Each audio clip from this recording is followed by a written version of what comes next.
What's going on, all you wild animatronics out there? It's your two favorite uncles back here for Cinephellas. I'm Logan Myers, my good mate over there.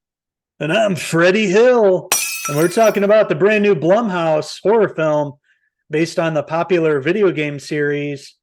What are we talking about? What's the name of it? Five Nights at Freddy's. What do they want? They want to make her like them. Bobby! Tell me how to stop them. It's too late. Bobby, go!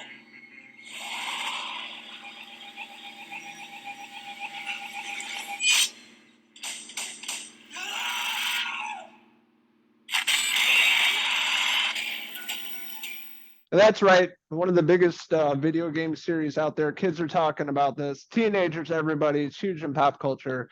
Finally adapting this into a movie. A lot of people have been excited about it. I have no opinion of the video games since I've never played them, but I know my kid is always wanting like, hey, let's check out this horror game. I'm like, no.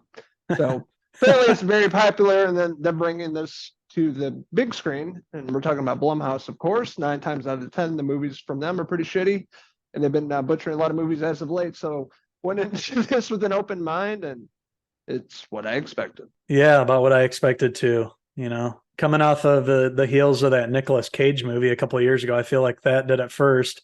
Never watched it, but I remember seeing the preview for it, Willy's Wonderland. I guess it just goes off the rails. Kind of the same concept. Somebody gets locked into the old, Freddy FAZBEAR'S pizza place, and the animatronics come alive.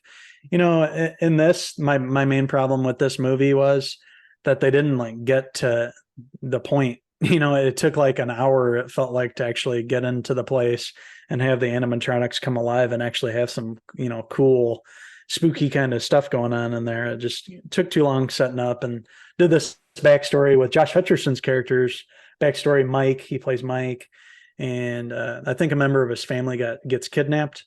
I think that was, kind of the concept. He's has trauma from that and growing up. And, it's the movie spends a lot of time going back onto his childhood, and also, with him as a grown up now, and I think he's trying to get custody of his sister, and, dealing with the trauma, but, it takes a while to set up. And that was my main gripe. Like the last 20 minutes of the movie, they finally get to the cool stuff and the kills and everything, what everybody wanted to see, but it just took too long to get there. It felt like 3 different movies. Yeah. Yeah. I don't know. It's just like the story of, as you're talking about Josh Hutcherson's character. He's like a security guard. He's really down on his luck.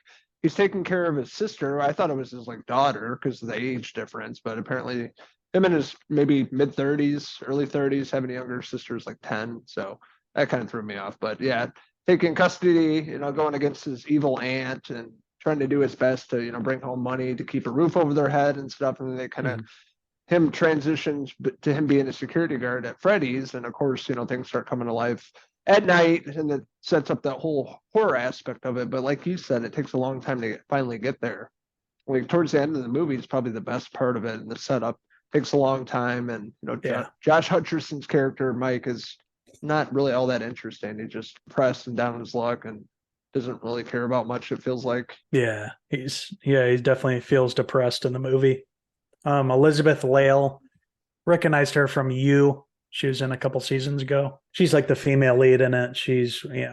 I think she was working there at the same place, a security guard, and he's hired by Matthew Lillard's character of Steve.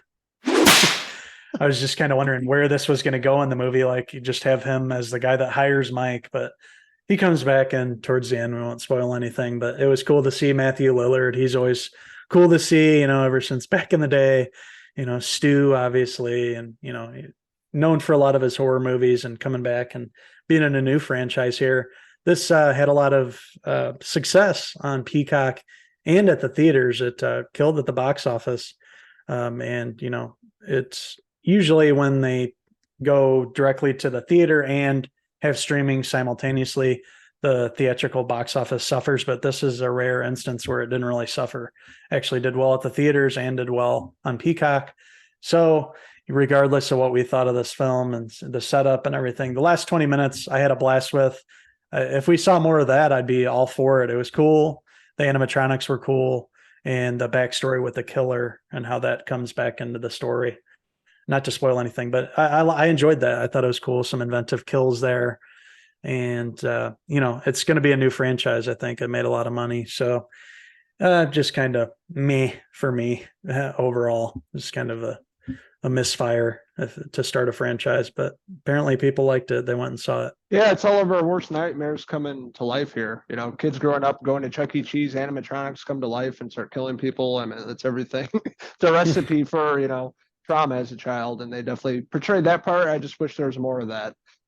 Coming off a horror game, I expected a lot more. I also expected this to be rated R. It's like PG-13. So there wasn't as over the top as it could be. Maybe they'll do an R rating in the sequel, the next movie. I hope so, because that's what I was expecting. Didn't really have that. And a lot of the characters were just pretty forgettable in this. Josh Hutcherson did the best he could, but hopefully his character will get a little better if he's in the next one. But animatronics, definitely. Freddy's, pizza parlor from the 80s, music, everything that was cool. The whole set design was awesome. Imagining going into a place like this at night and just all the creepy shit that could happen.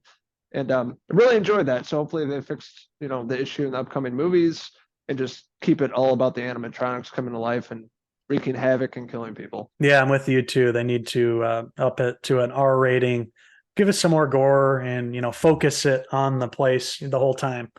Have a have them have to escape that setting is what you want to see. You don't want a big backstory on some family saga over the film with kind of some bland characters. Nobody cares about that. We just want to see the cool animatronics and stuff. That's what we're paying to see. So with that being said, I'm going to give Five Nights at Freddy's.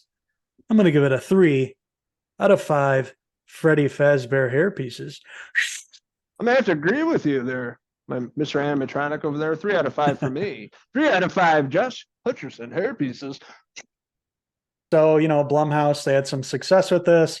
Not the greatest movie, not the worst, just in the middle. Fun to watch around the Halloween season, of course.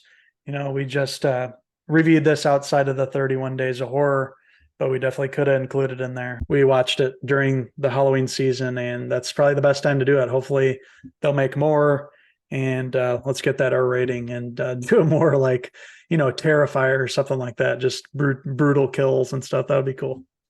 Absolutely. Our NC-17 rating, even just guts and intestines get ripped out by these robots. Just silly people. I would love to see that.